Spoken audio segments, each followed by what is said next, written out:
महापुरुषों की बातों पर चर्चा ही नहीं, अमल में लेके आना चाहिए। लेकिन हम लोगों ने ऐसे शब्द गढ़ लिए, हम सोचते हैं कि बस हम तो धन्य हो गए। आप सुनते होंगे कुछ लोग कहते हैं हम तो सत्संग में जा रहे हैं, कहीं रविदास जी के सत्संग होंगे, कहीं किसी और के सत्संग होंगे। सत्संग में क्या होता है, एक आदमी ढोल बजाता है, एक हारमोनियम बजाता है, कुछ करताल बजाते हैं, एक खड़ा होकर गीत गाता है और सारे झूमने लगते हैं। रात भर गीत गाएंगे, बड़ा आनंद लेंगे और कहेंगे जी हम तो सत्संग में जाके आए हैं। सत्संग का अर्थ आनंद लेना नहीं है। सत्संग का इस गीत संगीत से कोई संबंध नहीं है। सत्संग का अर्थ है जो सच है, जो महापुरुषों ने बताया, जो सच है और हमारे जीवन के लिए कल्याणकारी है, वो बात हमारी समझ में आ जाए और उस बात को हम जीवन में उतार लें, वो बात हमारे जीवन का हिस्सा बन जाए। इसका मतलब हम सत्य के संग हो गए, जो सच था उसके हम साथ हो लिए, इसका नाम सत्संग है। अगर रविदास जी का सत्संग करते हो तो रविदास जी के विचार के साथ खड़े हो जाओ। बाबा साहब का करते हो तो बाबा साहब के साथ खड़े हो जाओ। लेकिन हम गीत गाने को और गीत सुनाने को सत्संग मान लिया और हम मूल विचार से दूर हो गए। सत्संग का प्रसाद से कोई संबंध नहीं है, सत्संग का भंडारे से कोई संबंध नहीं है, सत्संग का गीत संगीत से कोई संबंध नहीं है। सत्संग का अर्थ है जो सच है, जीवन के लिए कल्याणकारी है, उसका जीवन में उतर जाना ही सत्संग है। तो गुरु रविदास जी की बात बहुत महत्वपूर्ण है। वो कहते हैं क्या काशी, क्या मथुरा, क्या हरिद्वार, उन्मन साध कर बैठिए आन मिलो दिलदार। तुम जिससे मिलने के लिए, जिसके दीदार के लिए काशी जाते हो, मथुरा जाते हो, हरिद्वार जाते हो, करौली भी जाते हो। गुरु रविदास ने करौली का जिक्र नहीं किया था क्योंकि जब तक करौली की नहीं थी। क्या काशी, क्या मथुरा, क्या हरिद्वार, उन्मन साध कर बैठिए आन मिलो दिलदार। जिससे मिलने के लिए तुम काशी मथुरा जाते हो, हरिद्वार जाते हो, वहां कुछ नहीं है। बस अपने आप को खोजिए, अपने आप को जांचिए, अपने आप को ही देखिए। जिसको मिलना चाहते हो सब आपके अंदर ही है, बाहर कुछ नहीं है। और यही बुद्ध कहते हैं अत दीपो भव, अपना दीपक आप बनो। तुम्हें कोई रास्ता नहीं बताएगा, तुम अपना दीपक खुद बनो। और बाबा साहब जब आगरा में आए थे 18 मार्च 1956 को, उन्होंने भी कहा था राधा स्वामी हो, ब्रह्म समाज हो या हो आर्य समाज, आर्य समाज हो, ब्रह्म समाज हो या हो राधा स्वामी का मत, तुम्हारा कोई भला नहीं कर सकता, तुम्हें अपना भला खुद करना होगा। ये आगरा में बाबा साहब ने कही। आर्य समाज हो, ब्रह्म समाज हो या हो राधा स्वामी का मत, तुम्हारा कोई भला नहीं कर सकता, तुम्हें अपना भला खुद करना होगा। ये गुरु रविदास जी कह रहे हैं आन मिलो दिलदार, अपने आप को खोजिए, सब यही मिलने वाला है। बाबा साहब कहते हैं कि अपने ही बनाए मार्ग पर चलिए, आपका भला होने वाला है। हम दूसरों के पीछे भागते हैं, इसलिए हम दुखी रहते हैं, कामयाब नहीं होते। तो गुरु रविदास जी के एक एक बात को अगर ठीक से समझ जाएं तो हमारा जीवन सुंदर हो जाए। गुरु रविदास कहते हैं रविदास सुख बसन को बस दो ही ठाव, ठाव मानी ठिकाना। रविदास सुख बसन को बस दो ही ठाव, एक सौराज माही दूजा मरगट गांव। ऐ मेरे भाई, अगर सुख से बसना चाहते हो तो दो ही ठिकाने हैं, या तो अपना राज हो या फिर शमशान घाट हो। तो हम जानते हैं कि शमशान घाट तो मरने के बाद ही जाया जाएगा। हम जिंदगी को ऐसा बना लिया जैसे हम मुर्दा ही लोग हैं, चेतना की बात ही नहीं करते। गुरु रविदास जी हुक्मरान बनाने की बात करते हैं और हम आराम से सो रहे हैं। मैं ज़्यादा लंबी बात नहीं करना चाहता क्योंकि मुझे 2 बजे के लिए कहा गया था और हमने 4 बजे एक और कार्यक्रम दे दिया था। तो मैं ज़्यादा बात ना करते हुए 2 बात और कहकर के विराम दूंगा। हमारे महापुरुषों ने हमें अज्ञानता से बाहर निकलने का रास्ता बताया।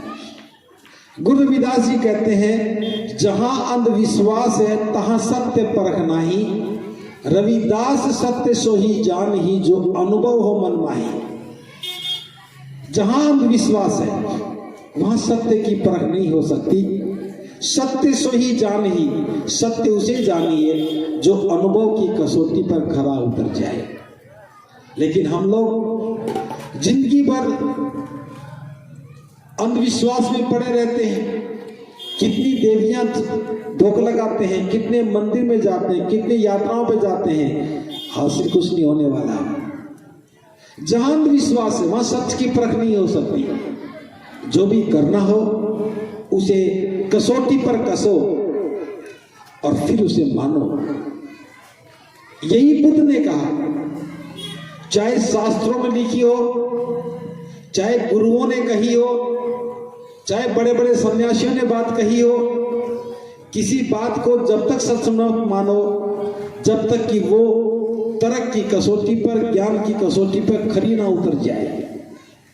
तो आप देखेंगे, चाहे बुद्ध ने कहा हो, चाहे बाबा साहब ने कहा हो, चाहे रविदास ने कहा हो, ये सारी महापुरुषों की एक श्रृंखला है और सबका मकसद जीवन को सुंदर बनाना है।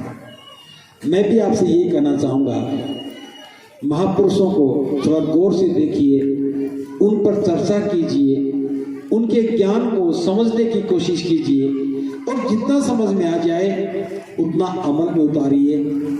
मीरा राजघराने से थी, राजपुताना से थी।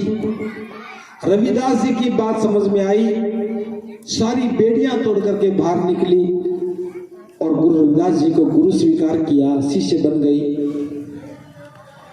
रविदास जी सही मायने में मीरा को समझ में आए और मीरा अमर हो गई। और हम लोग आज भी, चाहे हम रविदास जी की बात करें, कबीर साहब की बात करें, बुद्ध की करें, बाबा साहब की करें, महिलाओं की आजादी की बात कोई नहीं करता। आगरा महानगर है, इसके बावजूद भी घूंघट होता है। बाबा साहब भी महिलाओं की आजादी के समर्थक, महिला पुरुष के भेद को खत्म करने वाले। बुद्ध भी महिला और पुरुष के भेद को खत्म करने वाले। रविदास भी महिला और पुरुष के भेद को खत्म करने वाले। और हम आज भी अपने घर में महिलाओं को घूंघट में रखते हैं। अगर ये बात समझ में आ जाए तो हमें महिलाओं को घूंघट से मुक्त करना चाहिए। यही महापुरुषों के विचार का अनुसरण होगा और इसी का अर्थ है सत्संग का होना, सत्य के संग हो जाना। बातें बहुत की जा सकती हैं, बातें तो अंतहीन हैं। गुरु रविदास जी का बहुत बड़ा चिंतन है, उनकी कल्पनाएं बहुत सुंदर है। बेगमपुरा की जो कल्पना है उसके पीछे यही है कि मैं एक ऐसा शहर चाहता हूँ, ऐसा देश चाहता हूँ जहाँ किसी को कोई गम ना हो, किसी को कोई कष्ट ना हो, किसी प्रकार की किसी को तकलीफ ना हो। हर आदमी स्वतंत्र हो, हर आदमी निरोग हो, हर आदमी विश्वसनीय हो, हर व्यक्ति दूसरों के कल्याण के लिए काम करने वाला हो, करुणा मैत्री के व्यवहार वाला हो, न्याय का पक्षधर हो, स्वतंत्रता का चाहने वाला हो, बंधुता की भावना हो। यही बुद्ध का दर्शन है, यही बाबा साहब का है और ये रविदास का है। आप चाहे बाबा साहब की बात मानो, चाहे रविदास जी की बात मानो और चाहे बुद्ध की बात मानो, तीनों में कोई भी अंतर नहीं है। बस बात को ठीक से समझें तभी समझ में आता है, वरना तो हम अज्ञानता में भटकते रहते हैं। और महापुरुषों को उनकी जातियों को देख करके मत पकड़ो, महापुरुषों के विचार को पकड़ो। हवाई जहाज किसने बनाई कोई नहीं पूछता है, बस यात्रा करते चले जाते हैं। रेल किसने बनाई कोई नहीं जानता है, यात्रा करते हैं मंजिल पर पहुंच जाते हैं। तो महापुरुषों का विचार हमारे जीवन की यात्रा का साधन है, अच्छा विचार है। ठीक से पकड़ लिया, ठीक से समझ लिया तो जीवन की यात्रा सुगम हो जाती है। और अगर इस विचार को ठीक से नहीं पकड़ा तो फिर आप ऐसे ही झटके खाते हुए लड़खड़ाते हुए जीवन में जीते रहोगे, दुखी होते रहोगे। बस इन्हीं शब्दों के साथ मैं अपनी वाणी को विराम देता हूँ और आज के आयोजकों को बहुत बहुत साधुवाद देता हूँ कि आपने सुंदर आयोजन किया और मुझे भी अवसर दिया ताकि मैं इस विषय पर बात कर सकूं।